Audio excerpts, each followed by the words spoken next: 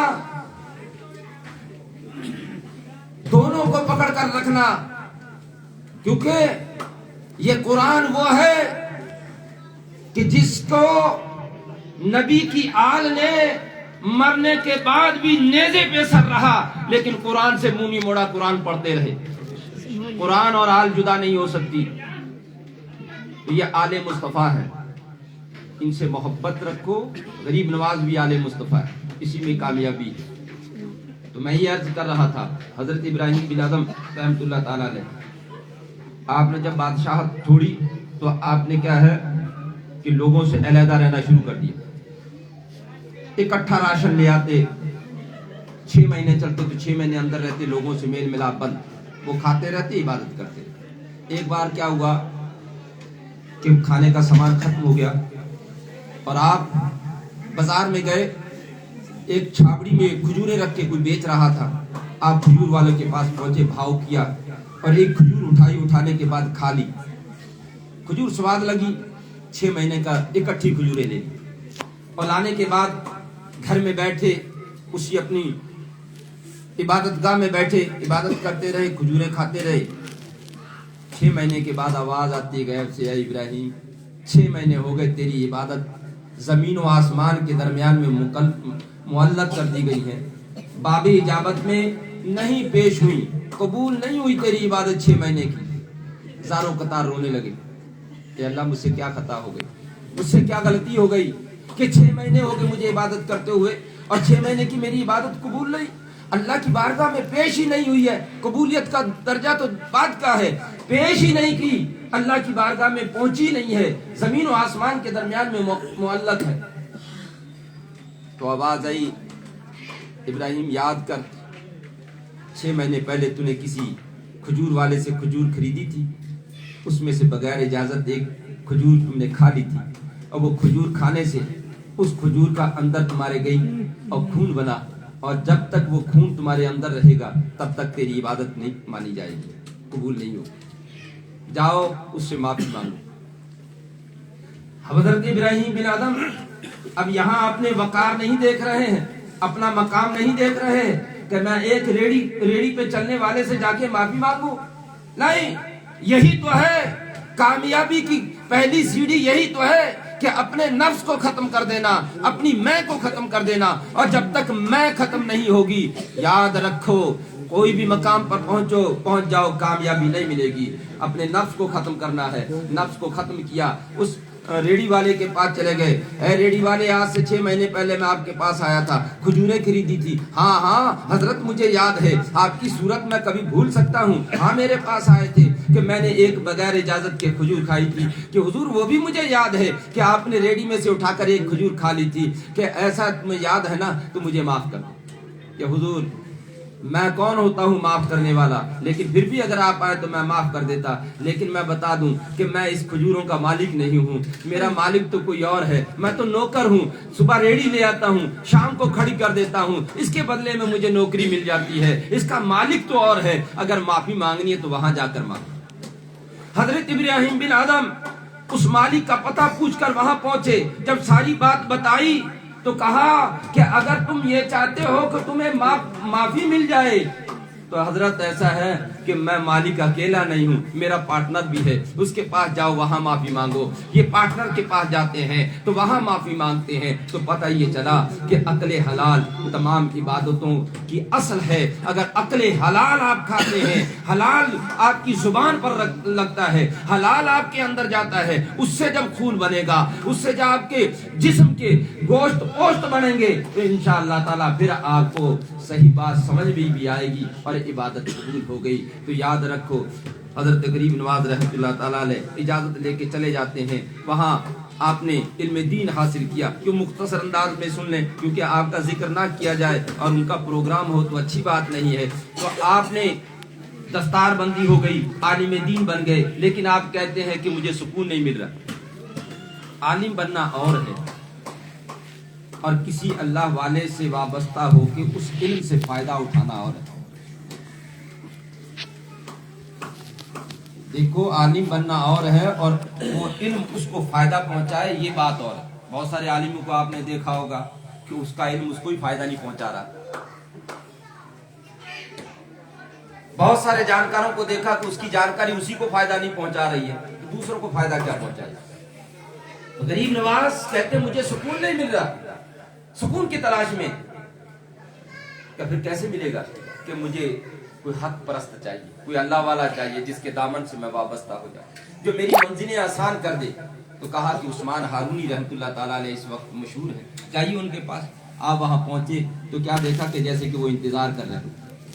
آئے، سلام کیا، فوراً قریب بلایا اور قریب بلانے کے بعد کچھ پڑھنے کے لیے کہا اور پڑھنے کے بعد کہا، اے معین الدین یہ بتا، اوپر دیکھ، کہاں تک دیکھتا ہے؟ کہ جب آپ نے اوپر دیکھا کہ حضور میں ساتوں آسمان دیکھتا ہوں۔ کہ اب نیچے دیکھ، کہاں تک دیکھتے ہو؟ کہ حضور میں ساتوں زمین دیکھ رہا ہوں۔ اتنا کہنے کے بعد کہا کہ جاؤ آج ساری رات مجاہدہ کرو، ساری رات عبادت میں گزارو۔ ساری رات جب عبادت میں گزاری، صبح کو جب آپ کی بارگاہ میں آئے تو اپنی 2 انگلیاں کھڑی کر دی اور کھڑی کرنے کے بعد کہا، اے معین الدین ان انگلیوں کے درمیان میں دیکھو، کہاں تک دیکھتے ہو؟ کہ حضور ان انگلیوں کے درمیان میں 18,000 عالم سارے کے سارے دیکھ رہا ہوں۔ سبحان اللہ، سبحان اللہ۔ یہ اللہ والوں کی ہوتی ہے، کیونکہ ہمیں تو ابھی سمجھ نہیں ہے نا۔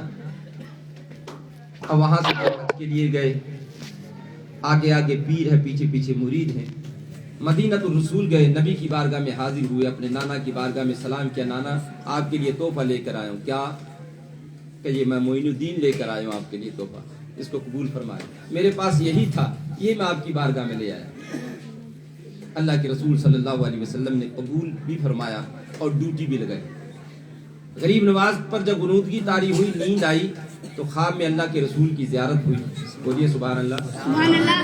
اور نانا کی زیارت ہونے کے بعد نانا نے کہا کہ بیٹا اب جاؤ، تمہاری ڈیوٹی ہندوستان میں ہے، وہاں جا کے پرچم اسلام کو بلند کرو۔ اے ہندوستان والو، غریب نواز کا تم کبھی احسان نہیں پورا کر سکتے۔ ہاں، ہم سب ہندوستان میں جتنے مسلمان ہیں سب کے سب احسان مند ہیں غریب نواز کے۔ اگر وہ نہ آتے تو ہمارے باپ دادا نہ جانے کس پتھر کے سامنے جھکے ہوئے ہوتے۔ وہ آئے تو اللہ کی وحدانیت کیا ذکر ہمیں